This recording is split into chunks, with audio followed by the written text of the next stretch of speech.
Welcome to a new episode of The Brand Called You.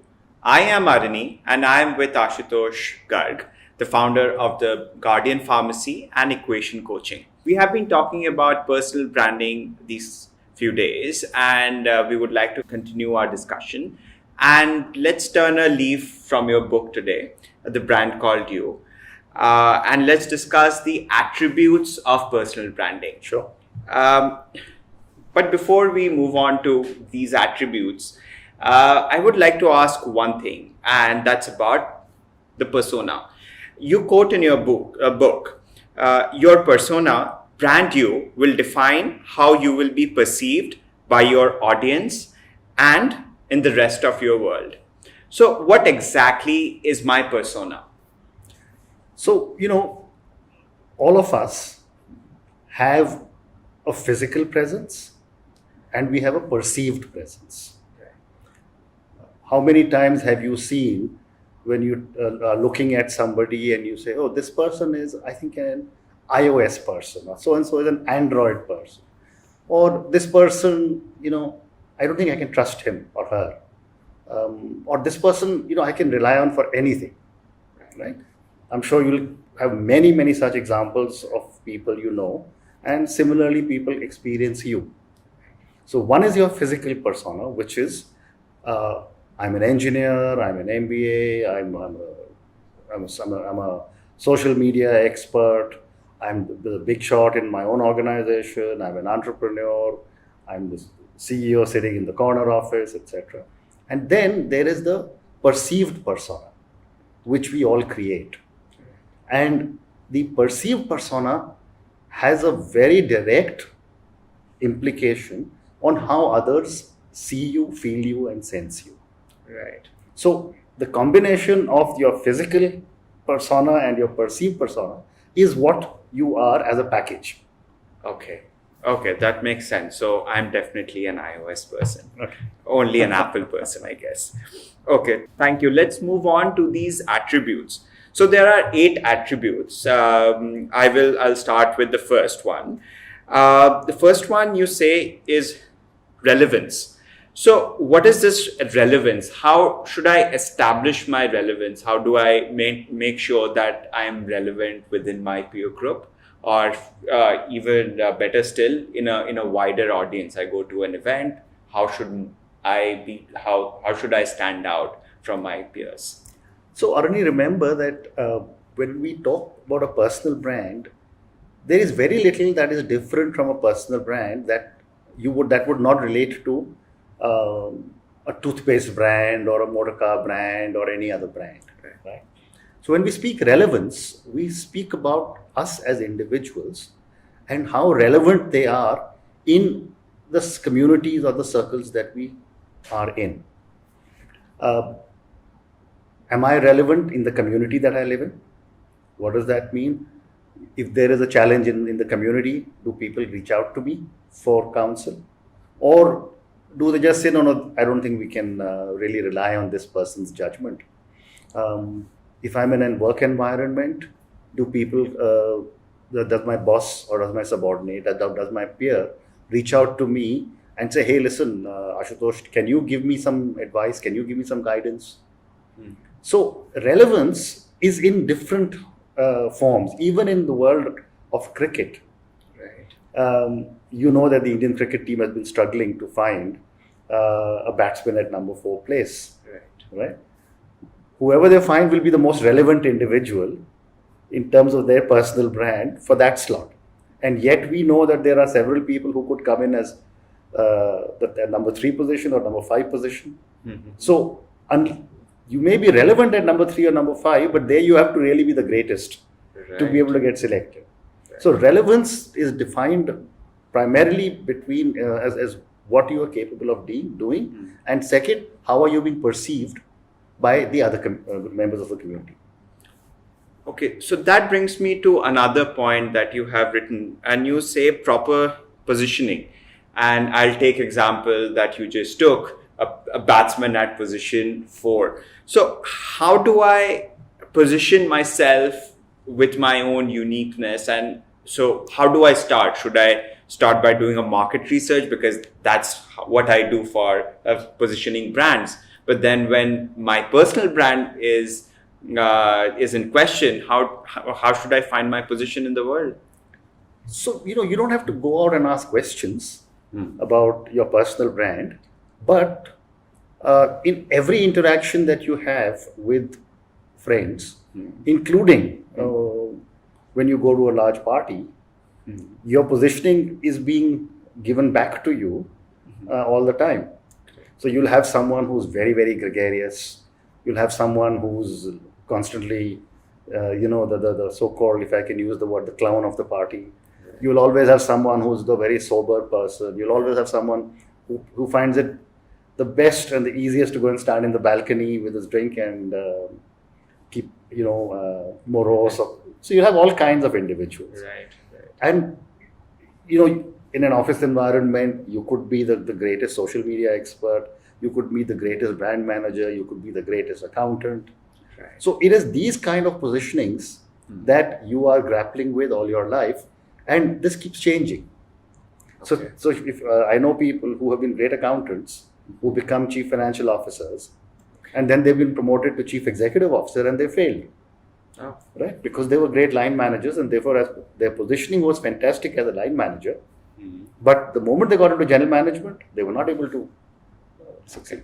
So are you saying that my positioning will evolve over time? Absolutely. And I should always revisit my positioning every few years or whenever I find the opportunity? You will automatically keep doing it if you are aware of your brand. Right. So when I was a professional manager, I had a certain positioning. Brand Ashutosh Garg was perceived as a senior manager in the corporate world, etc. When I became an entrepreneur, my whole positioning changed. And I used to also talk about it primarily from the perspective of being able to communicate. So when people said, now what do you do? I said, I become a shopkeeper. Right? And that's what I was, building a chain of stores. Now when we are talking of the brand called You, I say my positioning has changed again and I become a storyteller. Right? So it's the way you are able to perceive yourself, and if you are clear in your own mind that this is how I wish to be perceived, every action that you take will then ensure that that's the kind of positioning that will be communicated. Okay. So now that my positioning changes over time, that brings me to the third point. And you have stressed on this point repeatedly, and that's consistency. You have mentioned it many a times in multiple interviews that consistency is the key to success and even personal branding. Now that my positioning is changing, and especially you have been a professional, a very successful one at that, head of very fantastic companies, big, rich companies, and then you turned an entrepreneur where you had to be, and every entrepreneur in the beginning is some sort of a beggar, pardon my word, but a beggar. So how did you take the transition into a very, very successful person in an authoritative position to a person who has to ask for funds? Correct. So let's talk of the word consistency. Right? Consistency of an individual does not change. And what is the meaning of consistency? And again, let's draw on examples from people all of us know. You say, oh, this guy's a very solid guy. Whatever that means. But the moment you say, oh, this person is a very solid person, you got a certain persona that is there in your mind, and that will probably stay like that as long as you know the individual. Right. You will say to some people, I think this guy's too flaky. I don't think I can rely on him. Right? When you are traveling somewhere and you will tell your family, hey, listen, if you have a problem, reach out to these two friends. Because I know if there's a problem in the middle of the night, they will be available. Right. Same thing applies in the corporate world. You will find there will be some individuals in your office who you will always reach out to, because you know their behavior pattern will be consistent. There are others who may be very, very good people, but they are not consistent in the sense that today they are absolute stars. Tomorrow, for whatever mood swings or whatever, a bad day or whatever may have happened, they may just not exhibit a very consistent kind of a persona to you. And therefore, you need to be consistent as far as possible. I'm not saying that 24 hours a day, 365 days a year for your entire life, you will have to be the same. Right. But it's the perception of consistency that you will give to everyone else is what will define how consistent or inconsistent you are. Okay. So is it, am I right in saying that you should build a persona where people can depend on you if you want to succeed in life? Sure. I mean, look around at anybody. Who do you want to be with? Someone you can depend on. Correct. All right. Correct. If you can't depend on someone, it's more of a transactional relationship. Right.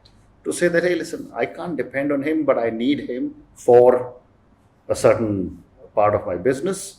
Right. Let me finish that work and then carry on with my life. Right. Okay, moving on. One of the points that you point out, which are the attributes of a personal brand, is sustainable. I understand how a brand can be sustainable. They can adopt sustainable methods in their packaging or other attributes. But how do I ensure that my brand is sustainable? Is it like something that I can do repeatedly, or is it sustainable from the ecological perspective? No, not from an ecological or environmental perspective. But again, like perception, like consistency, we as human beings need to be able to consistently give a similar kind of a message that keeps going out. Right. And if you are coming to me and asking me to do something, I need to be able to sustain in my reaction to you, rather than be one thing today, another thing tomorrow, a third thing day after. So, like being consistent, you're no different from, as an individual, you're no different from the packaging of a bar of soap, for example. You want to have a sustainable packaging. Similarly, as human beings, it's very important for us to be perceived as people who we can trust, who we can rely on, and who will sustain the test of time in our relationship. Okay. So, is my personal brand limited to my work, or does it extend to my personal life as well? Oh, your personal brand is a function of several things. And I've said this, that the day you were born, you were given your brand name, right? So half your brand name was given to you, and the other half which was handed over to you as a part of your family name. Okay. So Aruni Chowdhury, Aruni was your given name, family name is Chowdhury. That is your registered brand name. Right. And over a period of time, you have evolved your persona, which will be able to define what kind of a human being you are, how you relate with your friends, family, relatives, etc., how you perform at work. So you as an individual will generally have a similar kind of a set of parameters, whether it's at work or at home. It's just that we are all human beings, we are all smart. So sometimes in the workplace, we tend to adapt certain kinds of behaviors which are not necessarily our normal persona. So, for example, you may be very, very short-tempered at home, but because you've been given feedback many times that, hey, you're a very short-tempered individual, you may temper it down when you are at the workplace. But is that sustainable? Correct. Is So it that- sustainable? Because at home I'm short-tempered. At office, if even no matter how much I try, there's going to be that one day where you will snap. will snap. But by and large, what would happen is if you're being given constant feedback, you will be able to adapt Okay. to a more sustainable pattern at work. And the mind is a strange organ we all have. I mean, it's able to control a lot of our emotions. And if we are aware of negative emotions, we are able to control them. Okay. So that brings me to your next point, and that's credibility. I am human. I'm going to snap that one time. So I'm also going to make mistakes. So does my mistakes damage my credibility, or how do I ensure that I'm credible all the time? So I don't think mistakes ever damage credibility. Okay. I think what damages credibility is repetition of mistakes. Right? And you must have heard this many times from your parents, from your colleagues. You must be telling people, I don't have a problem if you make a mistake, but I have a big problem if you repeat that mistake, because that means you're not learning. Right. So I don't think a mistake damages credibility at all. What damages credibility is that as human beings, we live in society and we have certain norms. Example, I will not use abusive language when I'm in office, right? Or I will not steal Right. from the cash box, or I will not do something which is, not morally right.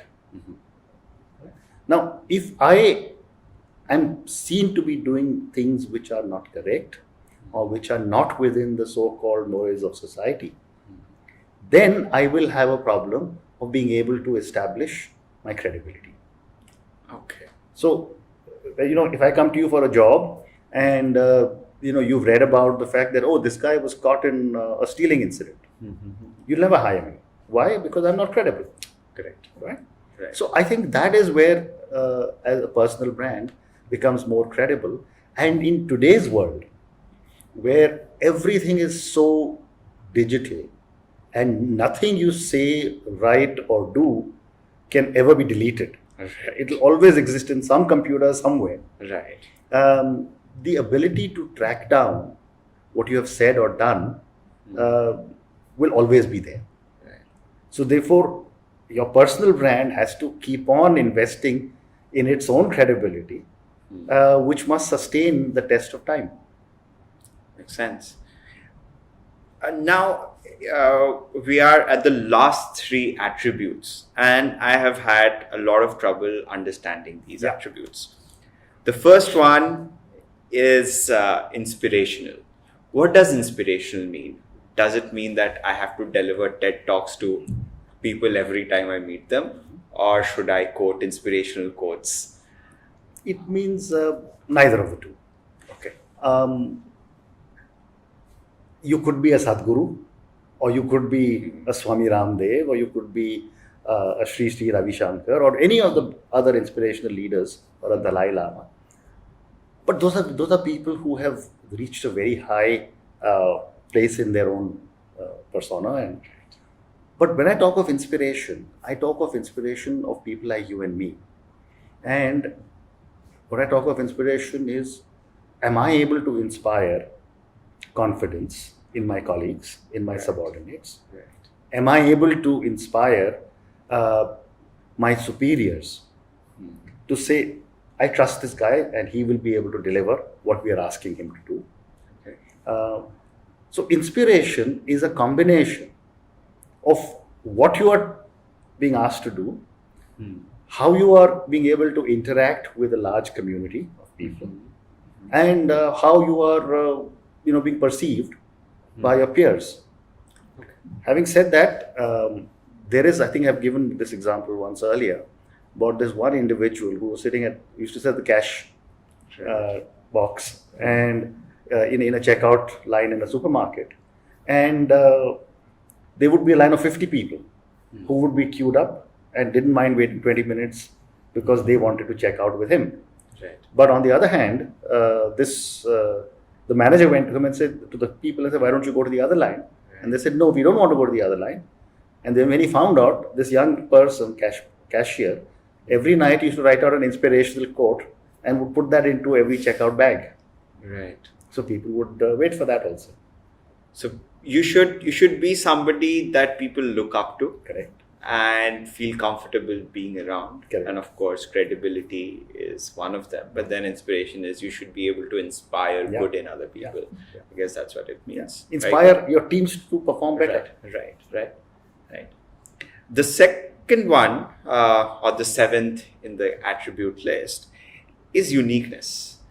In this world of airbrushed photographs, and in fact, I'll give you one example. If I have to look up baby names, a lot of my friends are having their first kids, and they give names to their babies based on the domain name available. Correct. Now, it is so difficult to find such names because all domains are booked. So how do I find my uniqueness in this world of all booked domain names?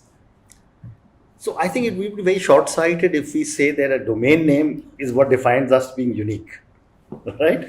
I mean,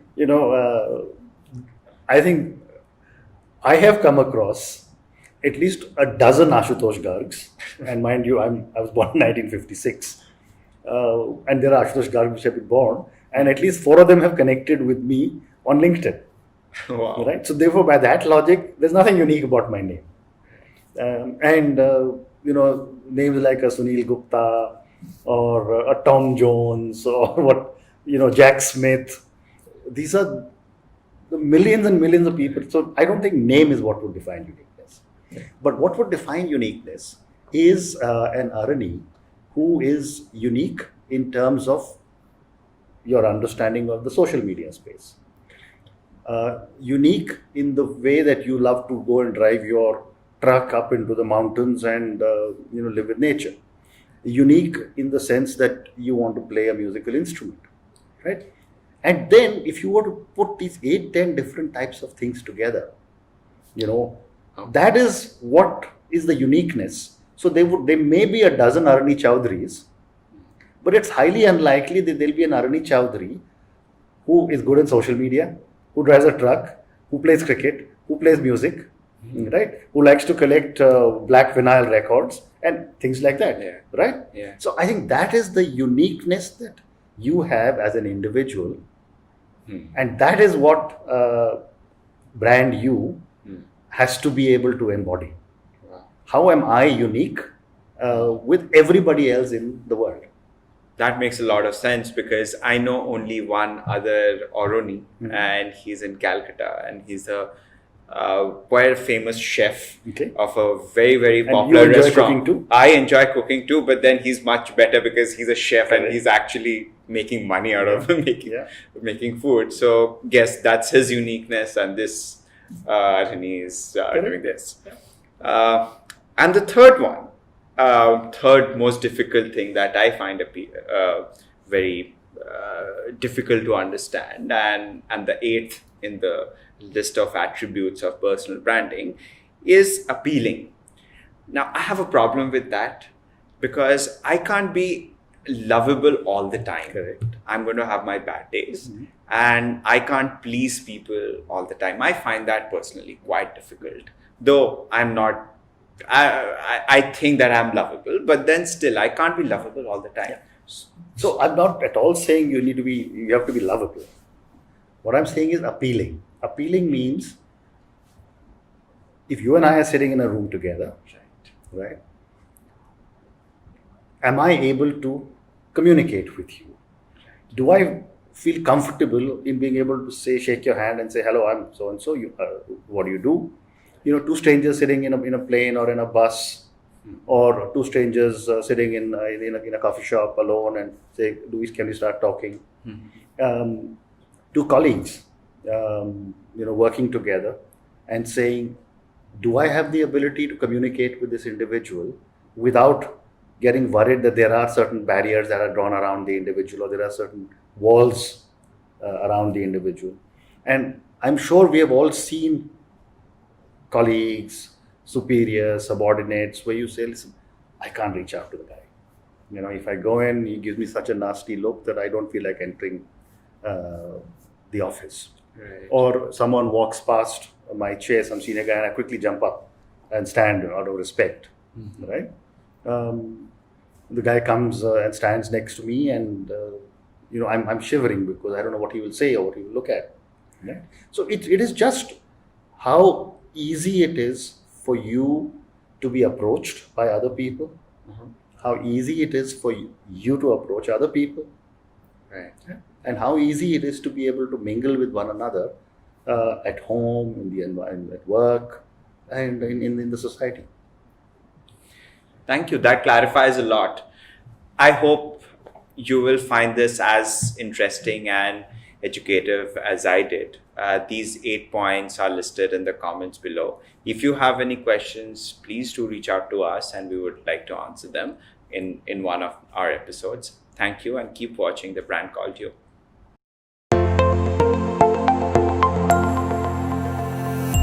Thank you for listening to the Brand Called You podcast. Be sure to visit tbcy.in to join the conversation, access show notes, and discover fantastic bonus content. You can follow us on YouTube, Twitter, Facebook, and Instagram. Simply search for The Brand Called You.